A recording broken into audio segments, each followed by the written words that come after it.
Jemaat Tuhan yang terkasih, mari kita satu di dalam doa. Bapa di dalam sorga, terpujilah namamu. Terima kasih untuk pagi hari ini Tuhan. Kami boleh kembali bersama-sama dengan jemaat-Mu, beribadah, memuji dan memuliakan namamu Tuhan. Terima kasih untuk kesempatan ini. Hamba mohon Roh Kudus membimbing kami semua. Kami sambut firman-Mu di dalam nama Tuhan Yesus. Haleluya. Amin. Shalom. Selamat pagi jemaat Tuhan yang terkasih. Luar biasa pagi hari ini kita bisa kembali bertemu untuk memuji dan memuliakan nama Tuhan. Dan juga kita akan mendengarkan kebenaran firman Tuhan yang terambil dari Injil Matius 24 ayat 3 sampai ayat 14. Injil Matius 24 ayat 3 sampai ayat 14. Dan tema kita pada pagi hari ini adalah mempercepat kedatangan Sang Raja. Jemaat Tuhan yang terkasih, memasuki bulan Agustus. Di awal bulan Agustus ini, minggu pertama, di mana kita tahu bersama bahwa bulan ini adalah bulan misi Gereja Kemah Injil Indonesia.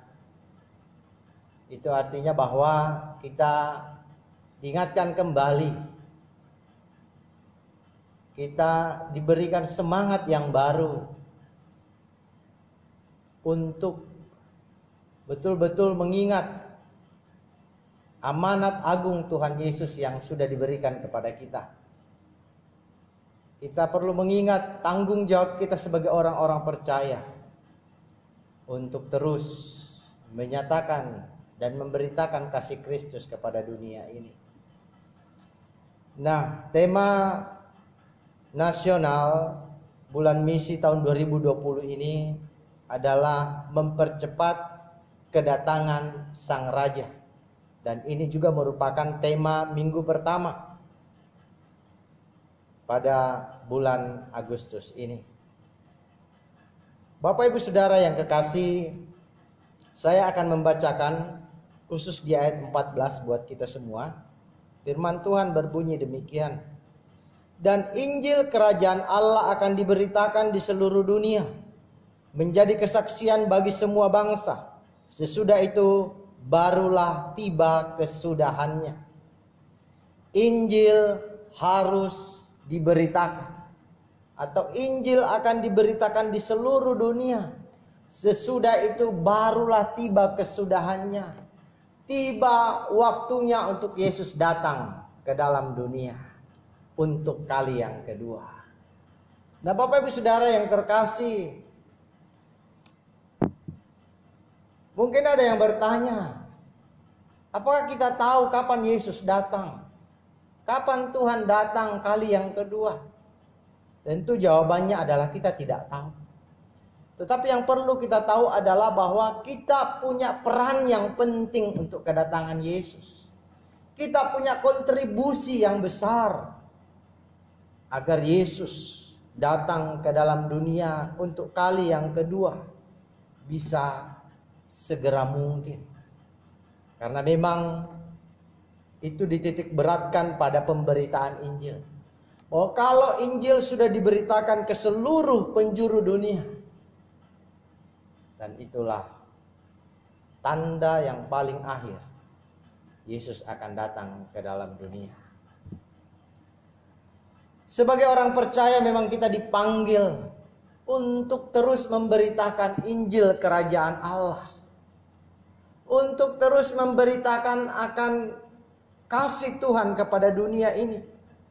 Agar kedatangan Tuhan yang kedua kali ke dalam dunia segera terwujud. Sebab itulah impian kita bersama, menyambut Sang Raja kita, Raja di atas segala raja, yang juga adalah Tuhan dan Juru Selamat kita. Kedatangan Yesus ke dalam dunia tentu diawali dengan tanda-tanda. Misalnya terjadi peperangan yang besar, bangsa melawan bangsa, kerajaan melawan kerajaan. Lalu kemudian terjadi gempa bumi di segala tempat. Terjadi kelaparan yang besar, dan juga tanda-tanda yang lain.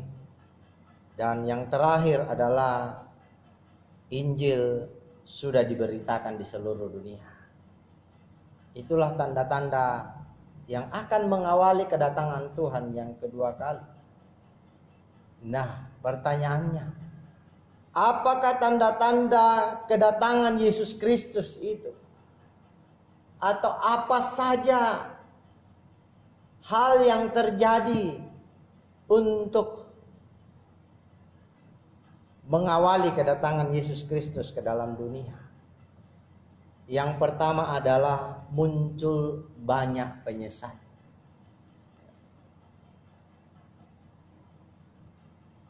Penyesat itu datang dengan memakai nama Yesus, yang disebut Mesias palsu, termasuk dari dalam gereja. Tengah-tengah kita saat ini mungkin kita menemukan banyak penyesat. Kita bertanya kepada seseorang, Pak atau Bu, alamat ini di mana?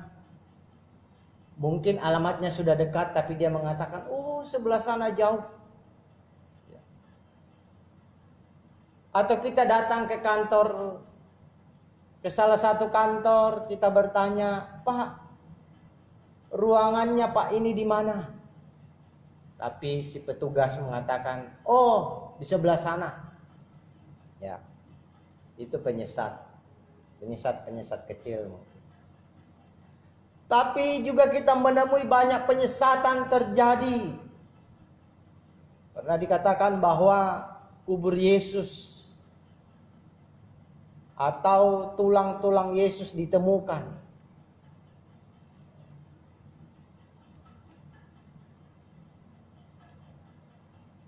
Lalu ada yang mengatakan bahwa Yesus tidak pernah mati. Dia dicuri oleh murid-muridnya. Itu adalah penyesatan. Nah, yang perlu kita tahu Bapak Ibu Saudara, bahwa penyesat ini juga dapat melakukan berbagai mujizat. Dapat kita lihat di dalam pasal 24 ayatnya yang ke-24. Bahwa mereka juga melakukan tanda-tanda, mereka dapat melakukan mujizat-mujizat untuk meyakinkan orang bahwa mereka adalah Mesias. Mereka adalah pribadi yang dinanti-nantikan. Mereka adalah juru selamat yang akan datang untuk kali yang kedua. Tetapi Alkitab berkata bahwa kita tidak perlu mempercayai penyesat itu. Karena tentu kita akan melihat dari buahnya. Dan juga yang pasti kita tahu bahwa hanya Yesuslah satu-satunya Mesias. Yesuslah satu-satunya sang juru selamat. Memang dia akan datang kembali. Yang perlu kita lakukan adalah bahwa selain memang kita perlu menghadapi penyesat-penyesat itu, melawan segala penyesatan-penyesatan yang mereka lakukan, maka kita juga perlu memberitakan kebenaran Kristus, memberitakan kasih Tuhan, memberitakan akan keselamatan yang ada di dalam Yesus. Yohanes 14 ayat 6 berkata, kata Yesus kepadanya, Akulah jalan dan kebenaran dan hidup. Tidak ada seorang pun yang datang kepada Bapa kalau tidak melalui aku. Ini merupakan ayat yang sangat terkenal dan ayat yang cukup mudah untuk dipahami. Bahwa Yesus adalah jalan ke sorga. Bahwa Yesus adalah jalan untuk bisa ketemu dengan Bapa di sorga. Bahwa Yesuslah jalan untuk bisa kita sampai ke sorga. Kebenaran ini yang perlu terus-menerus kita dengungkan. Kebenaran ini yang perlu terus-menerus kita sampaikan. Bahwa di dalam Yesus ada keselamatan. Oh, Yesus adalah jalan, kebenaran, dan hidup. Sehingga penyesatan-penyesatan apapun yang kita temui akan dapat kita tangkap. Karena kita tahu kebenaran. kita akan dapat menghadapi segala mesias-mesias palsu. Karena mereka bukanlah jalan kebenaran dan hidup. Kita dapat menghadapi orang-orang yang ingin untuk melemahkan iman kita. Karena hanya Yesus satu-satunya jalan untuk sampai ke surga. Bapak Ibu Saudara yang kekasih di dalam Tuhan, itulah sebabnya kita perlu berhati-hati. Kita perlu waspada terhadap penyesatan-penyesatan yang ada. Kita perlu untuk tetap berjaga-jaga. Karena memang bukan nanti saja yang memang akan terjadi betul-betul penyesatan yang sangat masif, sangat luar biasa. Akhir-akhir ini bahkan dari sejak dulu penyesatan itu terlalu sering terjadi. Karena itu kita perlu berhati-hati dan waspada menghadapinya. Kita harus banyak belajar firman Tuhan agar memahami kebenaran secara mendalam dan memberitakan kebenaran itu, agar berita Injil sampai ke seluruh dunia.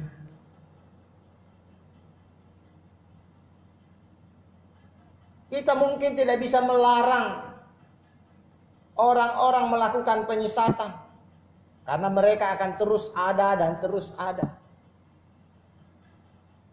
Kita melarang yang lain datang. Mungkin kita melarang kali ini, tetapi dia menyesatkan di tempat yang lain.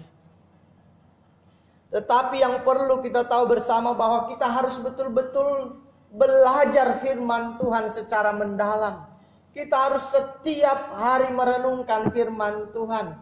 Kita baca dengan segenap hati, kita baca dengan sungguh-sungguh agar kita tahu tentang kebenaran itu. Sehingga kita tidak mudah untuk disesatkan.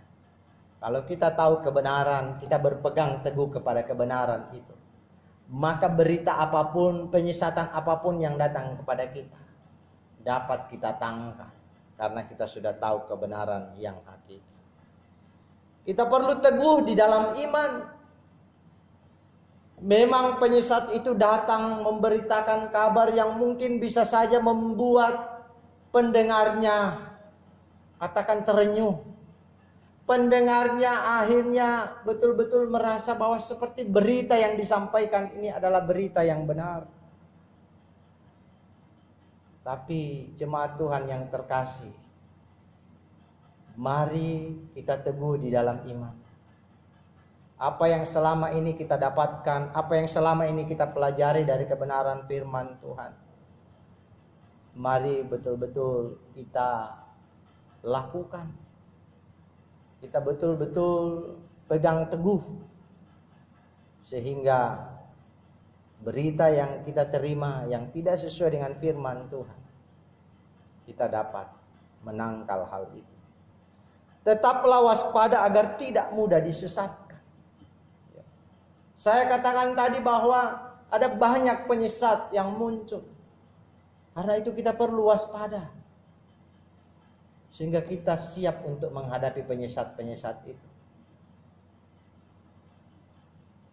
Karena mereka ada di mana-mana. Mereka muncul di berbagai tempat. Dan tidak sedikit orang-orang Kristen yang akhirnya mengikut kepada ajaran mereka karena mereka menyesatkan. Mereka juga adalah orang Kristen,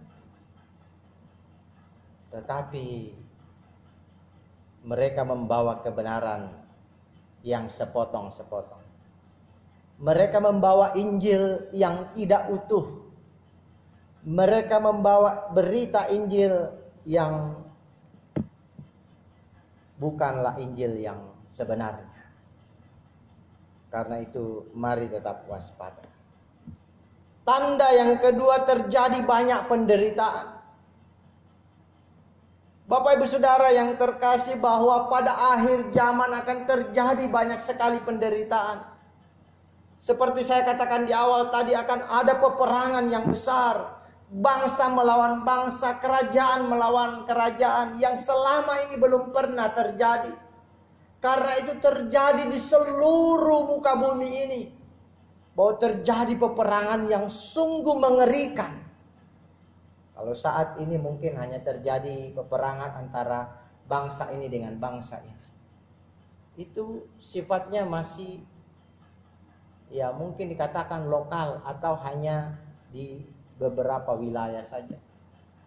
Tetapi kalau waktunya tiba nanti, bahwa pada akhir zaman akan terjadi perang yang sungguh dahsyat, yang sungguh besar. Terjadi kelaparan di mana-mana. Bahwa bukan hanya terjadi di satu kota, di satu negara, tetapi di berbagai belahan dunia ini akan terjadi kelaparan yang sungguh mengerikan. Banyak orang yang tidak bisa lagi makan. Banyak orang yang menderita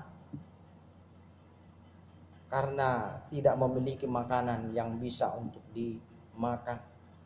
Lalu kemudian terjadi gempa bumi di segala tempat.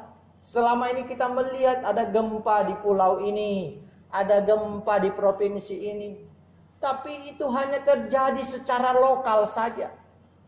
Tetapi sekali lagi bahwa gempa ini akan nanti terjadi di segala tempat. Dan betul-betul itu mengerikan. Kemudian juga akan terjadi penganiayaan. Terjadi penyiksaan, pembunuhan. Sehingga betul-betul masa ini adalah masa-masa yang mengerikan. Ada perang terjadi, kemudian kelaparan di mana-mana, gempa di mana-mana, penyiksaan, pembunuhan terjadi, luar biasa. Dan betul-betul ini adalah sesuatu yang sangat-sangat memprihatinkan. Tetapi Bapak Ibu Saudara yang kekasih, kita tidak perlu khawatir. Karena kita orang percaya tidak akan mengalami itu. Tuhan akan melindungi gerejanya dari hari tersebut. Dapat kita lihat di dalam Wahyu 3 ayat 10. Bahwa kita sebagai gereja Tuhan, kita sebagai orang-orang percaya tidak akan mengalami hari yang sangat mengerikan itu.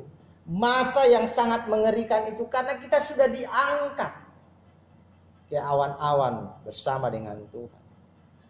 Tuhan Yesus akan menyelamatkan gerejanya dari murka yang akan datang itu. Di dalam 1 Tesalonika 1 ayat 10 dan Wahyu 6 ayatnya yang ke-17. Bahwa kita tidak akan mengalami murka yang daripada Tuhan. Kita tidak akan mengalami akan penyiksaan yang besar itu. Penderitaan yang besar itu. Allah tidak menetapkan kita untuk menerima murka, tetapi untuk beroleh keselamatan. 1 Tesalonika 5 ayatnya yang ke-9. Allah tidak menetapkan kita untuk menerima murka. Ini luar biasa. Berita yang sangat menggembirakan buat kita orang-orang percaya. Bahwa kita tidak akan mengalami masa penderitaan besar seperti yang saya sebutkan di atas tadi. Tetapi Bapak Ibu Saudara yang kekasih di dalam Tuhan, kita perlu siap menghadapi kesulitan yang ada. Bahwa walaupun kita tidak akan mengalami masa kesusahan besar itu nanti, tapi dalam waktu-waktu hidup kita, kesusahan, penderitaan itu pasti akan ada. Kesulitan akan silih berganti terjadi di dalam kehidupan kita. Kesulitan akan silih berganti terjadi di dalam dunia ini. Maka kita perlu siap untuk menghadapi hal itu. Karena apa? Firman Tuhan di dalam ayatnya yang ke-6 mengatakan demikian. Kamu akan mendengar deru perang atau kabar-kabar tentang perang. Namun berawas-awaslah, jangan kamu gelisah. Sebab semuanya itu harus terjadi, tetapi itu belum kesudahannya. Katakan bahwa berawas-awaslah. Sebab semuanya itu harus terjadi. Segala sesuatu di bawah kolong langit ini sudah ada di dalam master plan Allah. Semuanya sudah diatur oleh Tuhan. Termasuk penderitaan dan kesusahan yang besar itu. Itulah sebabnya kita perlu siap untuk menghadapi. Siap tidak siap, kita harus siap. Sehingga kita dapat menghadapi masa-masa yang sulit ini. Kita harus selalu siap menghadapi segala macam penderitaan dalam hidup kita. Apapun yang terjadi. Baik masa sulit saat ini, masa pandemi ini, maupun masa-masa yang akan datang. Ketika kita diperhadapkan dengan kesulitan-kesulitan, persoalan-persoalan yang lain. Yang perlu kita tahu dan perlu kita lakukan adalah kita harus siap setiap saat menghadapi kesulitan itu. Karena orang yang siap akan dapat bertahan dan dapat tetap bersyukur kepada Tuhan. Dapat tetap melakukan hal-hal yang terbaik, bahkan dapat melewati masa sulit itu. Karena dia telah mempersiapkan dirinya. Itulah sebabnya Bapak Ibu Saudara, dalam keadaan apapun, dalam keadaan suka ataupun duka, dalam keadaan sulit ataupun dalam keadaan tenang, mari kita selalu bersiap-siap. Kita selalu berjaga-jaga. Kita selalu dekat dengan Tuhan supaya kita senantiasa kuat. Sehingga persoalan apapun, sesulit apapun yang kita hadapi, pasti kita akan bisa menghadapinya. Jangan gelisah atau takut, karena di dalam Yesus ada pengharapan bahwa kita tidak akan mengalami kesusahan besar. Dia akan memelihara dan menyertai kita. Tidak perlu kita takut. Kita sudah tahu kebenaran ini. Bahwa kita tidak akan mengalami kesusahan yang besar itu. Walaupun kesusahan, kesulitan yang kecil terjadi dalam hidup kita dan harus kita hadapi. Tapi percaya Tuhan akan selalu memelihara kita. Tuhan adalah sumber pengharapan kita yang akan selalu menyertai, melindungi dan akan juga memperhatikan kita. Karena itu Bapak Ibu Saudara, tetaplah berharap kepada Tuhan. Dia penolong kita. Dia adalah yang senantiasa memberikan kekuatan buat kita dalam menghadapi masalah-masalah yang sulit, keadaan-keadaan yang sulit. Karena itu kita tidak perlu takut. Jalani saja. Bersama dengan Tuhan kita dapat melewati semuanya. Yang ketiga Bapak Ibu Saudara, kasih menjadi dingin. Tanda-tanda yang terjadi di akhir zaman adalah kasih itu menjadi dingin. Saya akan bacakan buat kita semua ayat 10 sampai ayatnya yang ke-14. Dan banyak orang akan murtad dan mereka akan saling menyerahkan dan saling membenci. Banyak nabi palsu akan muncul dan menyesatkan banyak orang. Dan karena makin bertambahnya kedurhakaan, maka kasih kebanyakan orang akan menjadi dingin. Tetapi orang yang bertahan sampai pada kesudahannya akan selamat. Dan Injil kerajaan ini akan diberitakan di seluruh dunia menjadi kesaksian bagi semua bangsa. Sesudah itu barulah tiba kesudahannya. Kasih menjadi dingin. Kasih menjadi sesuatu yang akhirnya sangat langka untuk ditemui di akhir zaman. Kasih yang merupakan sesuatu yang penting dalam hidup kita sebagai orang-orang percaya. Itu menjadi sesuatu yang sangat jarang ditemui di akhir zaman. Karena apa? Orang makin egois dan tidak peduli sesama. Orang hanya mementingkan dirinya sendiri. Orang hanya melakukan segala sesuatu hanya untuk kehidupannya sendiri. Dia tidak lagi peduli kepada orang lain. Tidak lagi mau memperdulikan mungkin saudaranya. Tidak lagi mau memperdulikan tetangganya. Tidak lagi mau memperdulikan dengan sesamanya yang telah dan menghadapi masa-masa yang sulit. Padahal dia bisa melakukan, dia bisa membantu. Tetapi dia hanya memperhatikan dirinya sendiri. Itu yang akan terjadi. Orang tidak peduli kepada kebenaran. Banyak orang yang murtad. Banyak orang yang tidak lagi mau mendengarkan berita Injil. Banyak orang yang tidak lagi mau untuk dinasihati. Mau untuk mendengar kebenaran. Karena mereka hanya mementingkan dirinya sendiri. Memang itu adalah zaman yang sangat sulit. Orang saling menyerahkan dan saling membenci. Tidak lagi mengenal ini saudaraku, ini keluargaku, ini orang tuaku, ini anakku. Yang penting adalah bahwa dia aman, dia selamat. Silahkan keluargaku engkau ambil. Dia menjadi jaminan. Karena orang hanya mementingkan dirinya sendiri. Orang saling membenci.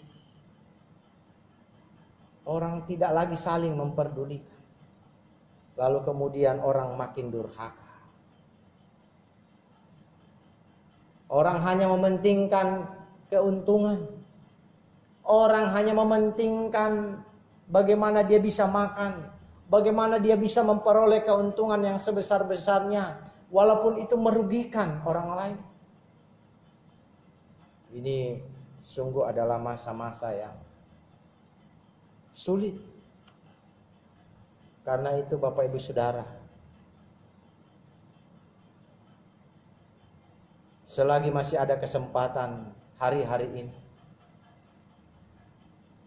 mari kita terus saling mengasihi. Mari kita tebarkan kasih itu kepada siapapun. Mari kita tebarkan kebaikan itu kepada siapapun. Mari kita tingkatkan kepedulian kita. Mari kita mau saling menyayangi, saling betul-betul memberikan harapan seorang akan yang lain. Karena akan tiba masanya bahwa orang akan memperhatikan dirinya sendiri. Marilah sebagai orang-orang yang percaya. Di masa-masa yang saya mau katakan masih baik ini, kita semakin meningkatkan kasih kita seorang akan yang lain, kepedulian kita seorang akan yang lain. Jangan engkau hanya mementingkan dirimu sendiri. Jangan engkau hanya mencari keuntunganmu sendiri. Di sisi yang lain ada orang lain, ada saudara, ada keluarga, ada sesama kita yang membutuhkan pertolongan, yang membutuhkan kasih sayang kita. Kita tidak pedulikan. Hal itu mari kita jauhkan daripada kita. Tapi marilah kita senantiasa saling mengasihi seorang akan yang lain. Beritakanlah Injil kasih Kristus yang telah rela mati di atas kayu salib untuk menanggung dosa-dosa kita, menanggung dosa seluruh umat manusia. Bahwa berita tentang Injil perlu terus kita sampaikan agar seluruh dunia boleh mendengar kebenaran ini, sehingga kedatangan Tuhan yang kedua kali akan semakin dan segera terwujud. Mari kita sambut itu. Mari kita persiapkan itu. Biarlah semua makhluk akan terus menikmati kasih Tuhan yang sungguh indah ini, sehingga namanya dipermuliakan. Kesimpulannya buat kita, mari kita persiapkan dan menyambut kedatangan Tuhan kali yang kedua. Dengan terus memberitakan dan menyatakan kasih-Nya kepada dunia. Sehingga seluruh dunia akan melihat kasih Tuhan itu. Merasakan kasih Tuhan itu. Dan Dia akan segera datang. Inilah yang kita perlu rindukan. Yang perlu kita siapkan hari-hari ini.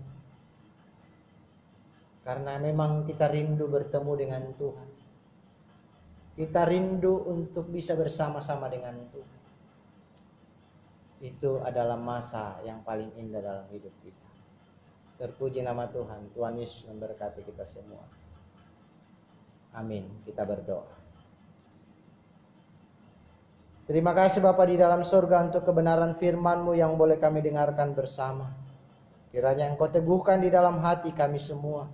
Dan biarlah kami boleh menjadi pelaku-pelaku firman-Mu. Jemaat Tuhan yang kekasih, arahkanlah hatimu kepada Tuhan dan terimalah berkat-Nya. Tuhan memberkati engkau dan melindungi engkau. Tuhan menyinari engkau dengan wajah-Nya dan memberi engkau kasih karunia. Tuhan menghadapkan wajah-Nya kepadamu dan memberi engkau damai sejahtera. Haleluya. Amin.